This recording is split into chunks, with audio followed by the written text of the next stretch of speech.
Hello, everyone, and welcome back to another career guidance session. This side is from Board Infinity, and a very warm welcome again.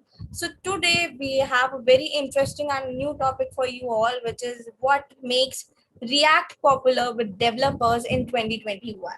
And for this, we have the most distinguished trainer, coach Asha Sunagar ma'am, who is a full stack developer at IBM, and today we will be covering all the aspects of React framework. So just stay tuned with us and we'll start in a bit. And if you have any questions, just feel free to drop them in the comment section. So over to you, Asha ma'am. Thank you for connecting with us today. Yeah, welcome.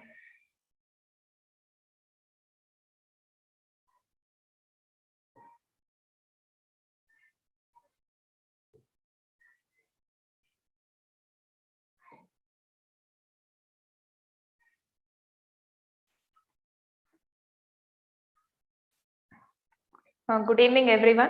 Thanks for joining. In our previous webinars, we discussed about what is full stack development and what are the domains of full stack development. Okay, like in front end, React is popular front end framework, popular JavaScript framework in front end. So we even discussed like how to search jobs on Naukri, LinkedIn, etc. And various interviews, like we discussed about interviews, the various rounds of interviews and frequently asked questions, and for a beginner how he should start as a full stack development career. Everything we had discussed in previous webinars. And why development, why full stack development, especially we discussed everything. Today's webinar we will discuss about why React.js. Before that, we will see some I'll just show you one sample basic. This is like Flipkart website, you already know. Can you see here, if I hover on these things, like we'll get some results. Okay, then again if I go back, again there are many results. Can you see like everything, if I hover on this, like every particular section, this is called components in React. Got it? So fashion, electronics, home gadgets, everything. And so for everything we'll write one separate component, which means like we are not writing this entire page code in one file. So we will split them as components and write. Okay, so for example, if you have a Facebook example, I'll just how we can split, we'll see.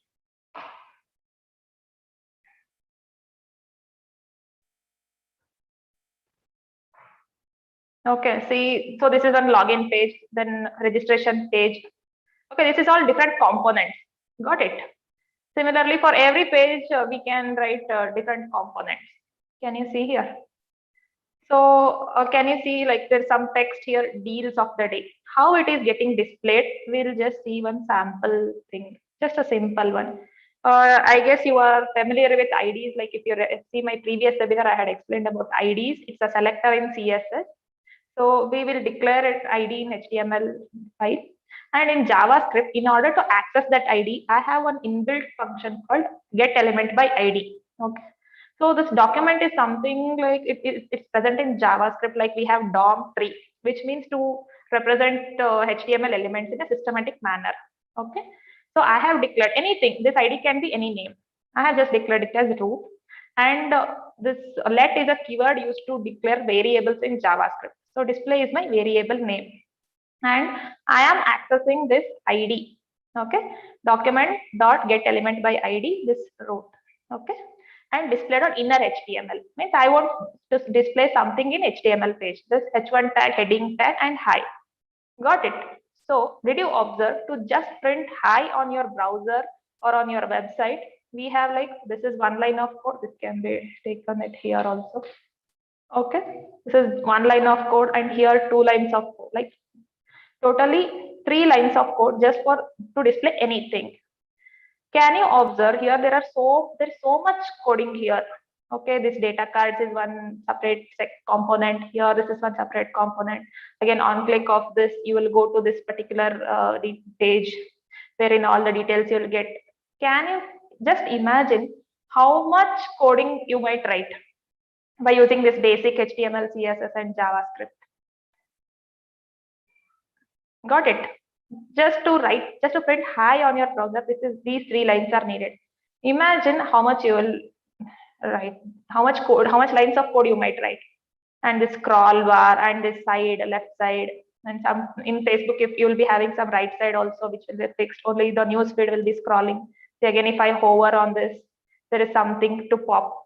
Okay, not exactly popping; it's just appearing at the front. So much of coding. Okay, so if we keep writing for each and every line, these kind of code means the processing time of the browser increases, and there is so much a load on the browser.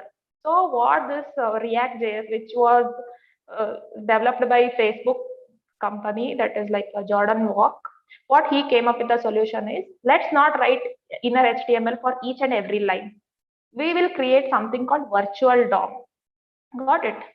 So as I said, like DOM, it stands for Document Object Model. In simple terms, it is a structured representation of HTML elements that are present in a web page. Like how you, like what are the elements you want to present in your HTML? That's like stuck in a structured manner. Got it? And so we have 2 types of DOMs, virtual DOM and real DOM. See, just to write hi, I have taken 3 lines of code. Imagine again, I want to print like hello friends and all. Again, I have to declare one more ID, again access it here, again I have to print it. So this keeps happening. So the load on browser increases, and your processing time also increases. Sometimes you'll be observing it takes time to load the browser, because it has to go through each and every line. Got it? So instead of that, in React.js, what will we do is,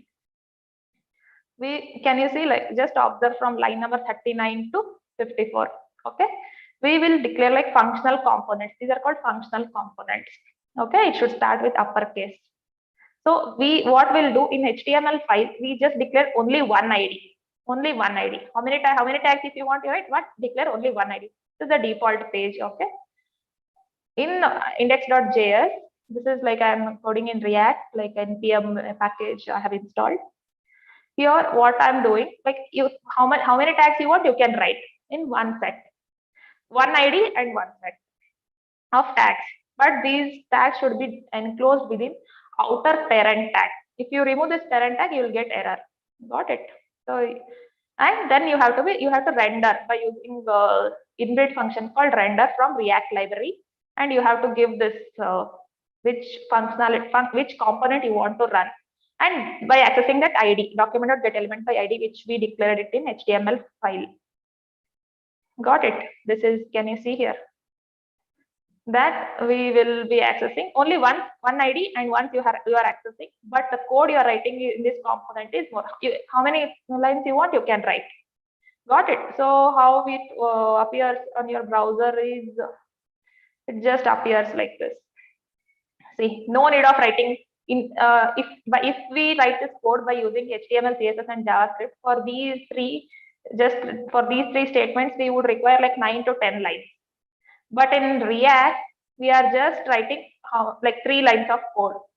Got it? And 1 line of this declaring the ID. Got it?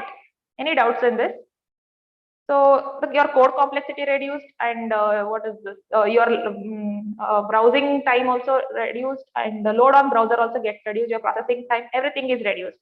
So that is the reason you have to learn React. Code complexity reduces in very much.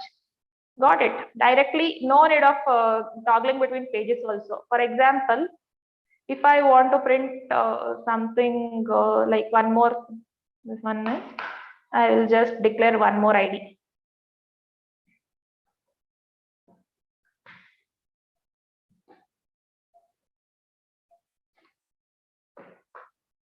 Okay. Um,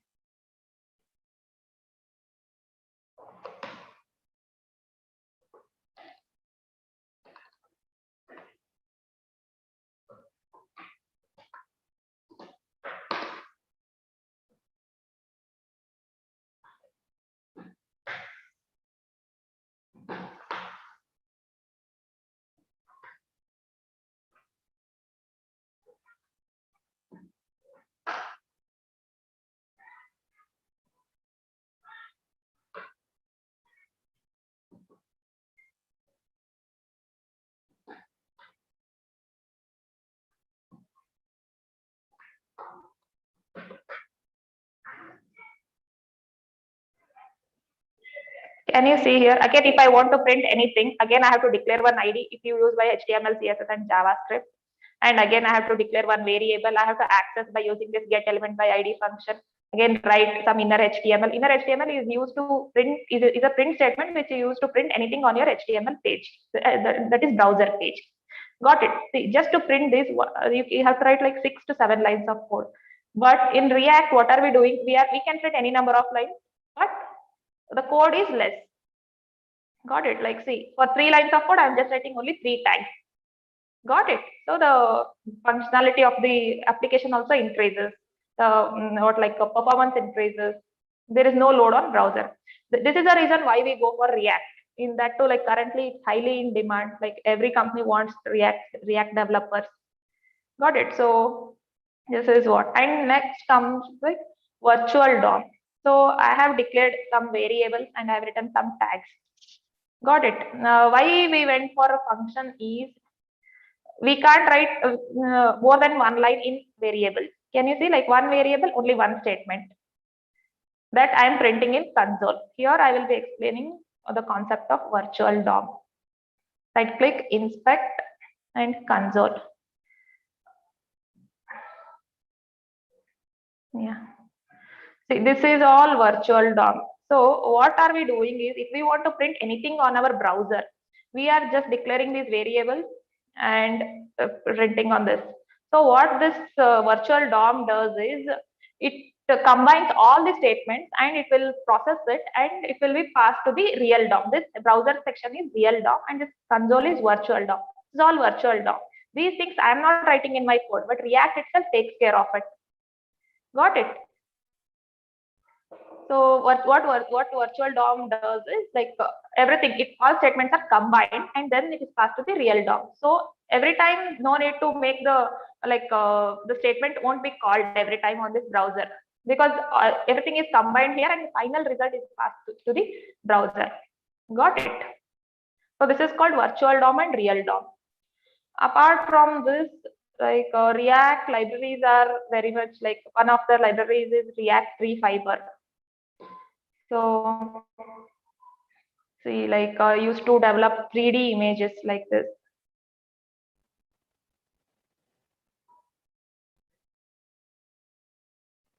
See, and we'll see some more websites better. Yeah, see here.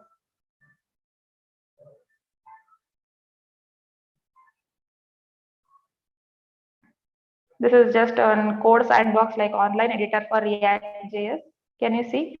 Like 3D websites. If you want to develop 3D websites, you go for React. Like React libraries are widely used in these domains. Not only this, like you can develop some animated kind of things also. See this one.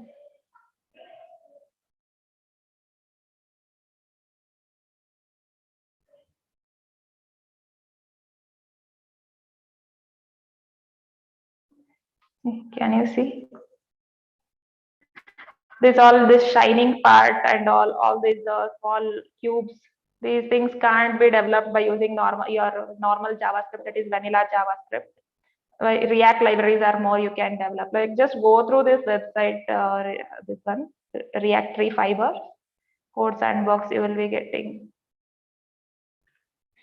so many like 3D modeling. Okay, there's something related to robot.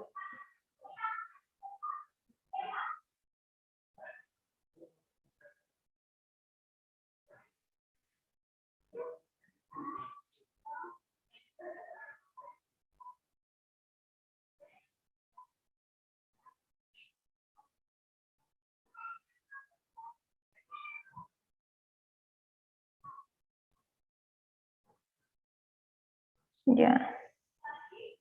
See how I am hovering my mouse, it is doing like that. Got it? See, like these things you can develop by using React.js alone. Got it? So understood the difference between basic vanilla JavaScript and React.js code. this is just a simple introduction about React.js. And yeah, this console. And for React, you have Code Sandbox online editor, wherein you can just create your account and use it. The same thing. If I want to print all these things like website title, site description, anything on your website of your choice, you can develop it like this, like one functional app, and create your variables in that, and just in return section, just write the tags. And obviously here, these all things should be enclosed within one outer parent tag. Any tag let it be, but outer parent tag is compulsory. If you don't write it, you'll get an error. Just see, I'll just remove it. Outer parent tag. See, I will get an error. Just a minute. I'll remove this one also. If I remove outer parent tag, you will get an error.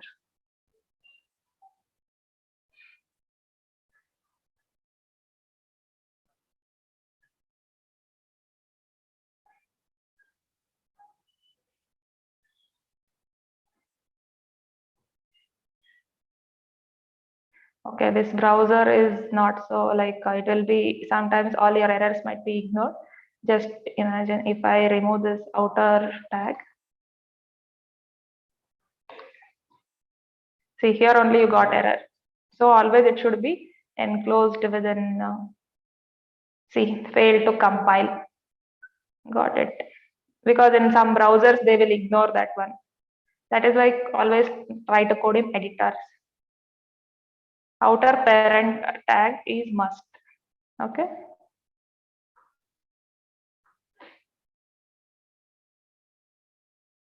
Got it. See.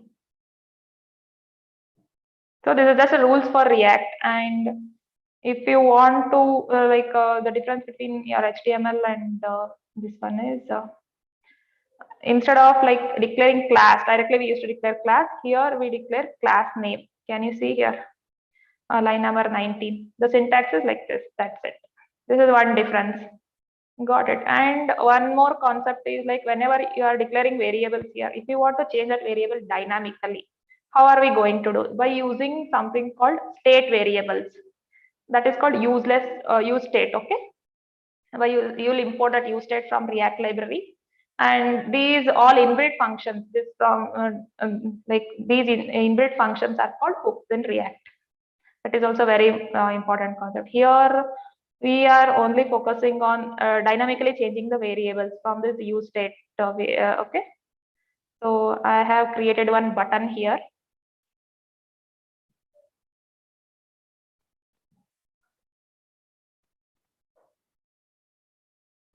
Okay, button on click. I want to run this function.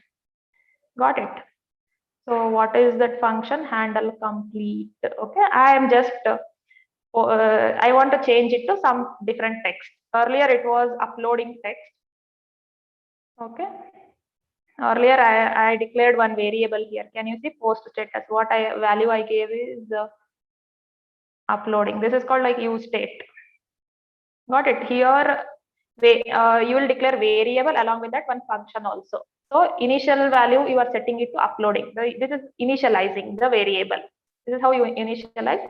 And in that on click function, you are going to call this function and changing it to however as per the business requirement. Just observe, if I click on this button, it changed to image successfully uploaded. Got it. This is what happened. Like nothing I did. This is just a variable declaration. This is called use state variables. By using the inbuilt function called use state, which is used for initializing, these all inbuilt functions in React are called hooks. So variable declaration and function, and use state initializing it to uploading. Got it. I'll just reload it again.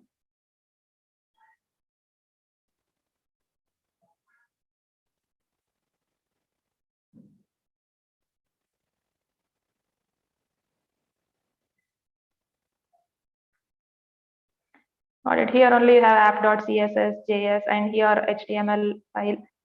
Where nothing I do. Here we just declare the one ID and access it through this one, through source file. Got it. Here I am just, so update. If I click on this, this variable is getting changed.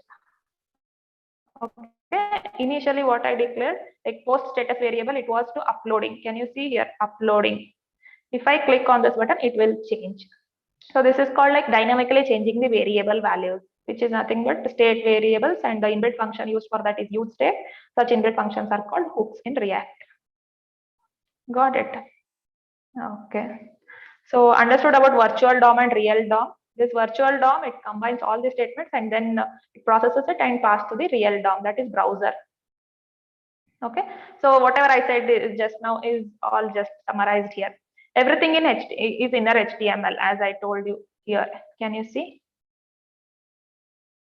Okay. By using inner HTML only, I have typed this one. So like many of the DOM updates were happening, so the performance of the website was reducing. So Jordan Walk, who invented this React JS, he came up with a solution called virtual entity or virtual DOM. It doesn't exist in the browser, it's called library. So you don't have to worry about all these libraries. That virtual DOM, that React JS takes care of it. That's it, and it is processed to the real DOM. And yeah, in real DOM only actual elements, whatever we are writing HTML code, that they are going to be updated. Yeah, that is it. Like if thousands of steps are combined together by virtual DOM entity and passed to the real DOM as a single event in a single event. That is why like advantages are load on browser, processing time reduces. And one more thing we have in React is called Babel. It's an online compiler. You can just go to babeljs.io. The same thing. I am just declaring one variables and writing some div tag. Can you see here? This is all virtual DOM. This is all passed to the real DOM. No need to worry about what is this all thing. Just imagine I will remove this and it gets updated in this virtual DOM. This is all virtual DOM. So this is the main thing to focus on. This is like how virtual DOM works in order to make a single event to the real DOM, so that the code complexity is reduced. So any questions? So in our upcoming webinars, I'll be explaining more about React. So we will update everything on our Board Infinity channel. So stay tuned. Any doubts? There aren't any questions. But I do have a question to ask you. Okay. So do you have any suggestion, or like earlier we used to discuss on full stack, now today we discuss on React.js. So any Yes. suggestion on what they should do to grow more in this field? Yes, like currently what the technologies are in demand. So just keep updating with them, because these technologies are not just for namesake they are coming, because they have some some purpose. You understood, like the code complexity so much it reduced. If you observe this code and this code, just a minute, this one. So directly you can write the HTML tag. So these all libraries came into this technology. That is why they will be in demand to learn. It not only increases the productivity of IT industry, but also it provides more job opportunities if you learn them. Got it. So ma'am, if we talk about the career scope of React.js, then what it would be? Yeah, currently it is like leading in industry, because as I already showed you, like all this 3D websites also you can develop, and no need of writing like for every statement, no need of writing one like 4 to 5 lines of code, right? Like how we wrote previously. Directly we can write, like as long as such websites are in demand in IT industry, we don't know, like tomorrow some other technology may overtake React. So we have to learn that technology. So learning never ends, and we have to keep upskilling ourselves in IT industry. Then only we can be in this industry. So like with better career growth. So we have actually come to the end of the session. So if you have anything to add, then you can add, else we can end the session here. Yes, yes. I've just explained and concluded everything. That like mainly the processing time and all. So we can end, like if there are no any questions. So thank you so much for connecting with us today and giving us some of your very precious time. Thank you, ma'am. Thank you. Thank you each and everyone for joining us today and listening to this session. Please stay tuned for more such sessions and we'll be back again. Thank you. Have a nice day.